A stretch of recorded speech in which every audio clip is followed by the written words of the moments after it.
This is the ninth lecture on Riemann integration. In the last class, we ended up with this statement of this theorem that if we assume the equivalent definition of Riemann integrability as this particular definition, that the upper integral is same as lower integral, then if and only a condition for this definition is this theorem. Now, in the last class, we agreed upon that why this theorem is a very important one. So this says if we can find one particular partition so that this condition holds, then we can conclude about the function about being Riemann integrable over the entire domain. So we do not have to look for any limiting processes. So that is why this theorem is so very important from the computing, from the practical point of view. Now, so we did not see the proof in the last class, so we will start with the proof today. So the statement says a function is Riemann integrable. Riemann integrable, we will be using this definition that upper integral is equal to lower integral. And to remind you a little bit, the upper integral is this one. The infimum of all the UPF, this will be UPF again, and lower integral is the supremum of the LPF. A function is integrable if upper integral is equal to lower integral. That is our equivalent definition. The proof, the necessary part, we will assume that the function is Riemann integrable. That is, the lower integral is same as the upper integral. Okay, let us call the common value as AF. Okay, we are trying to use the same notation as we had done in case of Riemann's mathematical formulation, the same as area of the function. Now, since AF, this is the same common value, AF is the supremum of the lower sums. By definition of supremum, we get for any chosen epsilon positive, we get, so supremum about of which set? Supremum of all the lower sums such that lower sum with respect to the partition P, so, and this partition P is varying over all possible partitions of AP. So therefore, now when I am applying the definition of supremum, so for any chosen epsilon positive, we will find a violatory partition P1 such that the lower sum with respect to that partition exceeds AF, the supremum, minus epsilon by 2. And that definitely will be less than or equal to supremum. Again, as AF is infimum of the upper sums, then for the same chosen epsilon, we will find another partition P2 such that the infimum definition of infimum will take place. That is, AF less than or equal to upper sum of F with respect to P2 is less than AF plus epsilon by 2. Call P as P1 union P2. Then P is a refinement of both the partitions P1 and P2. And hence, by this lemma, if you have a refinement of the partition, then lower sum increases, upper sum decreases. We have got P2, a partition, that violatory partition for upper sums, and P1 is my violatory partition for the lower sums. So I need to conclude these two things together. That is why I am taking P1 union P2, that is my new another partition I am considering. So P1 union P2 will be a refinement of both P1 and P2. Upper sum of F with respect to P will be smaller than upper sum of F with respect to P2. Right? Upper sum decreases if we have a refinement and lower sum increases if we have a refinement. So now look at this AF over here. This AF is the infimum of all the upper sums. Okay, so this AF is definitely smaller than or equal to this UPF. This UPF is again smaller than or equal to UP2F. So this one, UPF, squeezes itself in between AF and UP2F. Similarly, here AF is supremum of all the lower sums. So it is definitely bigger than or equal to this LPF as well. So this LPF, if it has to exit, it has to squeeze itself between LP1F and AF. So then what happens? Therefore, using this inequality about upper sums and the inequality about the lower sums, we get what do we get? This one. UPF minus LPF is smaller than or equal to UP2F minus LP1F. Okay, how do I get this? Oh, from here. So here you see these two quantities are within these two quantities. Understand this thing carefully. Lower sum LP1F is smaller than or equal to LPF is smaller than or equal to UPF is smaller than or equal to UP2F.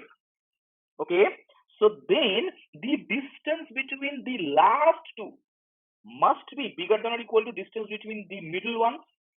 So the distance between the middle ones, that is UPF minus LPF, is smaller than or equal to UP2F minus LP1F. This one and this one. And here I am just applying the trick. I am adding and subtracting AF. So UP2F minus AF minus LP1F minus AF. So this is minus AF and here it is plus AF. Cancels each other. So this is same. And this quantity from here, this quantity UP2F minus AF is smaller than epsilon by 2, and other one LP1F minus AF is again bigger than minus epsilon by 2. What do I have? So minus LP1F minus AF will be smaller than epsilon by 2. So this is less than epsilon by 2, this is less than epsilon by 2, so equal to epsilon. So now, so this proves our necessary part, that we have found a partition P for which UPF minus LPF is smaller than epsilon. We chose epsilon arbitrary and we have produced a partition P such that this thing happens. So next we are going to show the sufficient part. Let the condition hold. So what is my condition? Let us see once again that for any epsilon positive, we find the partition P such that UPF minus LPF is smaller than epsilon. Since F is bounded, both the lower integral and the upper integral exists. I forgot to put a B here. But for any partition P, we have this inequality has to be true. This is your lower integral, and the lower integral is supremum of the lower sums. So therefore, for any partition P, lower sum will be smaller than or equal to its supremum. Okay. Now earlier we have already seen that lower integral is always smaller than or equal to upper integral. Okay. So upper integral, now upper integral is again infimum of all the upper sums. So this upper integral will be smaller than or equal to upper sum with respect to the partition P. Here you see this thing is happening again. We are going to use the same idea over here. That is 0 less than or equal to this distance of these two is less than or equal to distance of the last two. The same thing which we applied over here. This inequality happens for every partition P. Now, for the chosen epsilon, you choose any epsilon positive arbitrary. For that chosen epsilon, you will find a partition P. So for that partition also, this inequality will be satisfied, and therefore this one will be also be true. So UPF minus LPF is less than epsilon. So this entire thing is less than epsilon. Since epsilon is arbitrary, we have the lower integral is equal to the upper integral, that is F is Riemann integral. Fine. So to establish the equivalence of these two definitions of Riemann and of Darboux, we must understand the relation between the norm and refinement. We must get some relation to work with, and this is what we are going to do now. Let's see. This is the lemma. F is bounded and P is any partition with norm P is less than delta. Norm P is equal to delta. If Pk is a refinement of P obtained by adjoining K many additional points, then we have these two inequalities. That is UPF minus UPKF. Remember, UPKF, as you refine the partition, the thing will be smaller. So this is bigger, this is smaller. UPF minus UPKF is smaller than or equal to capital M minus small m times K delta. Capital M is the supremum and small m is the infimum. And this one is also true for the lower sum as well. LPKF minus LPF is smaller than or equal to same bound. Right. Proof. We will use induction on K. Remember what is K? K is the number of points adjoined to the original partition. For K equal to 1, let us adjoin one additional point Y in the subinterval XR minus 1 to XR. So here is your case. So this is your XR minus 1. This is your XR. This is your function. Okay. And this is your adjoint point Y. All right.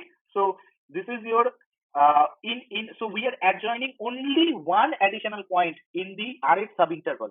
Everything else is remaining same. So we are not bothered about whatever happens over the other subintervals.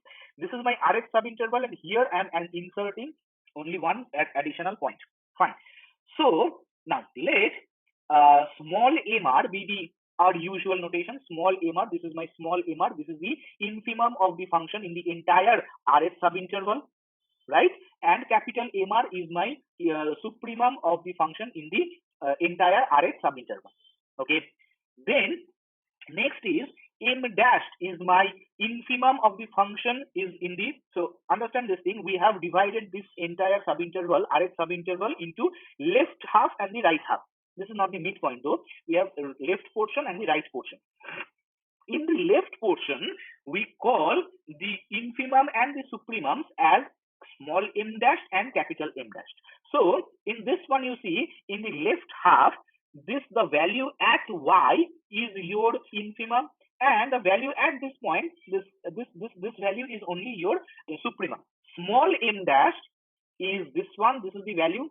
Okay, small m dash is the infimum of the function in the left part, x r minus 1 to y, and capital M dash is the supremum of the function in the left part. That is, in this example, is this value only, right? Next, in the right one over here, so let us see in the right one again. In the right one, it means this the value at y is the supremum. The value at y is the supremum. In the right one, this portion from here, this is the function. So the value at y is your supremum, and the value at this smaller earlier infimum is again your infimum as well. So we are denoting this smaller one, the infimum, as the m double dash double prime. So infimum in the right part, y to xr, so y to xr, and capital M double prime is the supremum. So this is this one. So if so we got our notations intact, notations correct, then we must have this thing, that the mr, that is the small mr, that is the infimum of function in the Rx subinterval. The infimum will definitely, so this is the infimum over the entire Rx subinterval. This is the infimum in one part of it. This is the infimum over the left part of the subinterval. So small mr will be smaller than or equal to this one, because here we are taking the infimum over a larger set. So this one will be smaller than or equal to infimum over the left half. Again, the infimum over the left half is definitely smaller than or equal to supremum over the left half. In the same way, supremum over the left half is smaller than or equal to supremum over the entire Rx subinterval. And finally, the supremum of the Rx subinterval is smaller than or equal to supremum of the entire interval, supremum over the entire interval AB, that is capital M. And everything is smaller than the infimum of the function in the entire entire interval AB as well. So if this is true, then this is definitely also true, exactly the same thing. So this is for the left part, and this is for the right part. This is for the small m dash and capital M dash, and this is for the small m double dash and capital M double dash. Therefore, UPF minus UP1F, k equal to 1, we are adjoining only 1 point. UPF minus UP1F is, this is my UPF, definition of UPF, I equal to 1 to n, xi minus xi minus 1 into mi. P is my a0, a1, a2 up to an. So this is my UPF minus UP1F. In UP1F, in every other subinterval except for the Rx1, where some dispute is happening, every other subinterval, it is exactly same as the earlier one, the UPF. So in every I runs from 1 to n, I not equal to r. That is why I am using another index I, not r. So what happens in the other subintervals? Everything remains same. So xi minus 1 into capital Mi. Okay. Plus, what is happening in the Rx subinterval? In the Rx subinterval, we are getting left part and the right part. In the left part, we have got capital M dash into y minus xr minus 1. Plus, in the right part, we have capital M double dash into xr minus 1. So this entire thing is my UP1F. So if you subtract, what happens? Over here, every term cancels with this one. Only Rx1 remains, because this is the same thing, only I not equal to r. So this is my Rx term from here, xr minus 1 times mr. So this is my Rx term coming from here, and everything else has been cancelled out by this first chunk. Next, minus m dash this one, minus m dash this one. So what will I do? I will write this xr minus 1 as xr minus y plus y minus xr minus 1. So this one I am writing as, I am inserting minus y plus y over here. So this is xr minus y plus y minus xr minus 1. So this becomes xr minus y times mr plus y minus xr minus 1 times mr. The one mr I will take with capital M dash, and another one I will take with small m dash. Sorry, capital M double dash. So mr minus capital M dash into y minus xr minus 1 and then plus m minus capital M double dashed xr minus y. Now you see mr minus m dashed. These are two intermediate quantities in the entire inequality starting from small m to capital M. So the difference between small m to capital M will definitely be bigger than mr minus capital M dashed. So this mr minus capital M dashed is smaller than or equal to m minus m. Same is true for this one as well, mr and capital M double dashed. So the same technique we used thrice today. So now if you add them, y minus xr minus 1, so both are n minus m. So y minus xr minus 1 plus xr minus y, so cancels each other, xr minus xr minus 1. That is, now this one is less than delta. Remember, delta was the norm of the partition. So this is the length of Rh subinterval, and that has to be smaller than or equal to the norm. Hence, the lemma is true for k equal to 1. Lemma said m minus m times k times delta. K is equal to 1. We are choosing, so this has to be UPF minus UP1F has to be smaller than or equal to capital M minus small m times delta, and that is what exactly what we have got. Consequently, for any finite value of k, the refinement pk can be obtained by adjoining only one additional point to the earlier refinement pk minus 1.